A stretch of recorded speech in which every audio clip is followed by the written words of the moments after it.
আসসালামু আলাইকুম প্রিয় ইউটিউব বন্ধুরা, আশা করি সবাই ভালো আছেন। আমিও আপনাদের দোয়া ভালো আছি। তো আমরা আজকে নিয়ে আসলাম আরেকটি নতুন ভিডিও। অনেকে কমেন্ট বক্সে বলতেছেন যে এই গাড়ির ইঞ্জিন কি পুরাতন ইঞ্জিন হবে নাকি নতুন ইঞ্জিন হবে। তো আজকে মূলত ওটা নিয়ে ভিডিওটা করলাম। এই গাড়ির ইঞ্জিনটা আমরা নিয়ে আসলাম 32 হর্স পাওয়ার সাংসা ইঞ্জিন। সেলের ভিতরে সেল দিয়ে স্টার্ট হবে। মোটামুটি গাড়িটি কাজ প্রায় শেষ পর্যায়ে।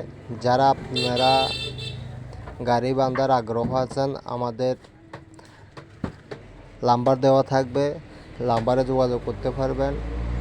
ইনশাল্লাহ নিখুঁতভাবে আমরা চেষ্টা করি গাড়িটি বাঁধার জন্য। এটা হাইড্রোলিকের তেলের ট্যাঙ্কি।